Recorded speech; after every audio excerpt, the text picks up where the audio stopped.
नमस्कार बच्चों, स्वागत है आपका हमारे YouTube चैनल नॉलेज वाला में। और आज हम देखेंगे कि समीकरण को विलोपन विधि एवं वज्र गुणनखंड विधि से कैसे हल करेंगे। पिछले वीडियो में हमने देखा था कि समीकरण को प्रतिस्थापन विधि से कैसे हल किया जाता है। तो आइए इस वीडियो की शुरुआत करते हैं।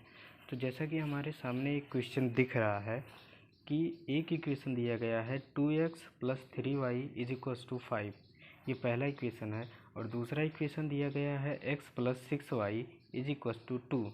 तो अगर इसे हमें विलोपन विधि से, सबसे पहले हमें विलोपन विधि से अगर इसे सॉल्व करना है तो कैसे करेंगे। तो इन दोनों इक्वेशन को इस तरह लिख लेंगे। उसके बाद हम इसे एक ऐसे नीचे लाइन लगाएंगे। फिर क्या करते हैं, पहले हम क्या करते हैं कि इनके किसी एक चर के गुणांक को क्या करते हैं, बराबर करते हैं। चर के गुणांक का बराबर करने का मतलब है, जैसे यहाँ पे x का गुणांक क्या है, 2 है।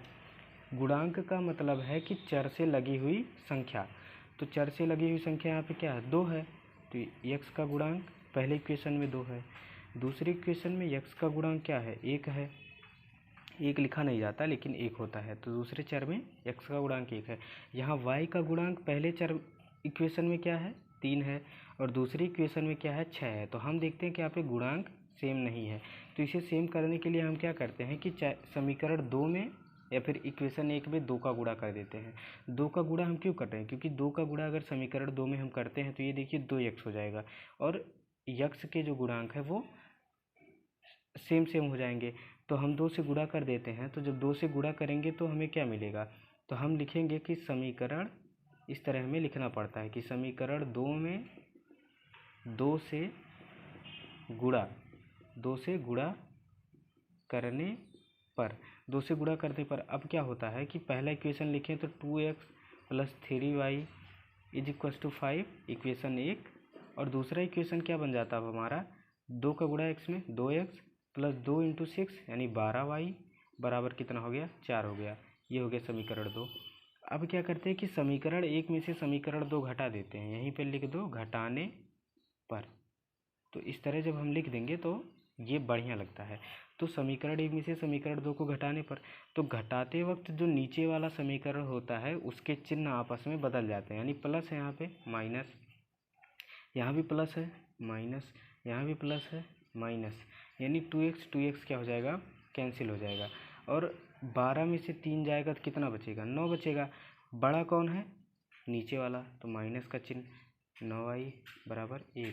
यानी y की वैल्यू यहाँ से हमको क्या मिल गई, -1/9। तो ये हुआ हमारा y का मान। अब इस y के मान को हम समीकरण 1 में ले जाकर रख देते हैं तो हमें x का मान पता चल जाएगा। यानी 2 × x + 3 × y की वैल्यू -1/9 बराबर का कितना, 5 है। यानी 2x को रहने दें। ये हो गया माइनस का, देखिए 3 से 9 कट जा रहा है, 9 3 से कट जा रहा है ना। तो ये हो जाएगा -1/3 बराबर का 5। अब देखिए 2x को हम ऐसे रोकते हैं और 1/3 को उधर भेज देते हैं तो कितना हो जाएगा, 5 + 1/3 हो जाएगा, है कि नहीं। ये हो जाएगा। अब क्या होगा, यहाँ से हम देखते हैं कि 2x को रोकते हैं और ये कितना हो जाएगा, 3 × 5 15 1 16, 16/3। अब 2 से हमारा क्या, 16 कट जाएगा, 8। यानी हमको x की वैल्यू यहाँ से क्या मिल रही है, 8/3। तो हम कह सकते हैं कि जो हमारा उत्तर होगा वो x की वैल्यू 8/3 और y की वैल्यू -1/9 होगा। तो हमें लगता है कि आप विलोपन विधि को अच्छी तरह से समझ गए होंगे। अब हम इसी क्वेश्चन को वज्र गुणनखंड विधि से करने का प्रयास करते हैं और देखते हैं कि वज्र गुणनखंड विधि से इसी समीकरण को किस तरह हल किया जाता है। तो अब हम चर्चा कर रहे हैं किसकी, वज्र गुणनखंड विधि की। तो जब हम वज्र गुणनखंड विधि से समीकरण को हल करते हैं तो उसका सबसे पहला स्टेप होता है समीकरण को थोड़ा सा बदलाव करना। बदलाव किस तरह के, कि बराबर के बाद अगर कोई संख्या लिखी गई है तो उसे बाईं तरफ लेके आना, अर्थात बराबर के बाद 0 बनाना। तो हम क्या कहेंगे कि ये इक्वेशन अब हो जाएगा 2x + 3y - 5 = क्या हो जाएगा, 0 हो जाएगा। और ये दूसरा इक्वेशन हमारा क्या बन जाएगा, x + 6y - 2 = 0 बन जाएगा। अब इसे सॉल्व करने के लिए हम क्या करते हैं, हम सॉल्व करने के लिए पहले क्या करते हैं, x लिखते हैं और x के नीचे एक बड़ी सी से पाई खींचते हैं, है ना, खींच दिया हमने।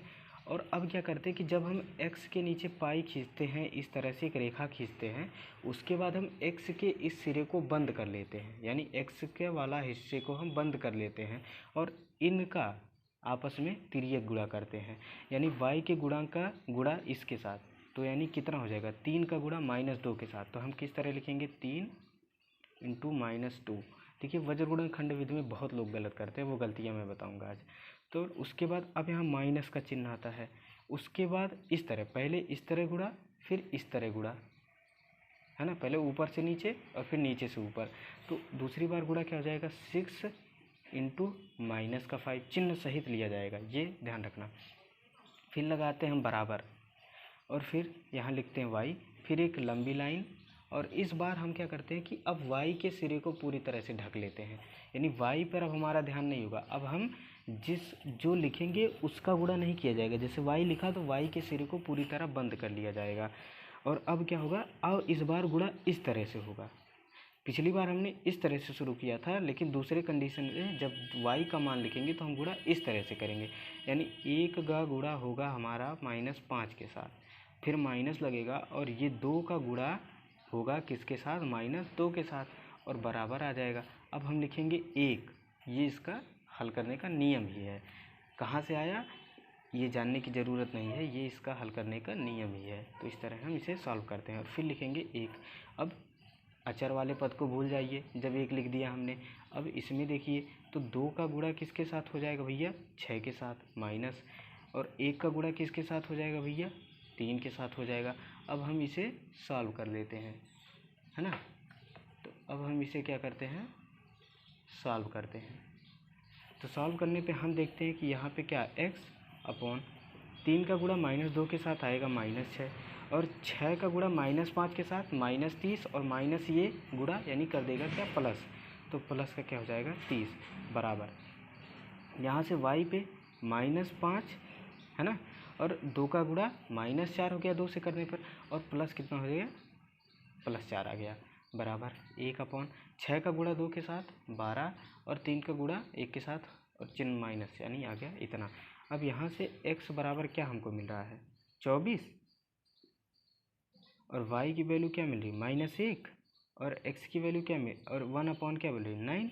अब देखिए x की और y की वैल्यू किस तरह निकालते हैं, तो x और y की वैल्यू निकालने के लिए हम ये करते हैं कि इसको पहले इसके बराबर और फिर इसको इसके बराबर दिखा देते हैं। तो जब x/24 इसको 1/9 के बराबर हम दिखाएंगे तो देखते हैं हमें क्या मिलता है कि ये x बराबर क्या हो जाएगा, 24/9। अब 3 से कट रहा है यानी 8/3, है ना, और y की वैल्यू क्या मिल जाएगी, और यहाँ y/-1 = 1/9, यानी y की वैल्यू क्या जाएगी, -1/9। तो जैसा कि आपने देख लिया कि दोनों ही विधियों से जो आंसर हमारा वो सेम आया है। तो ये होता है वज्र गुणनखंड विधि से किसी भी समीकरण को हल करने का नियम। अगर वीडियो अच्छा लगे तो चैनल को लाइक करें, सब्सक्राइब करें। जय हिंद, जय भारत।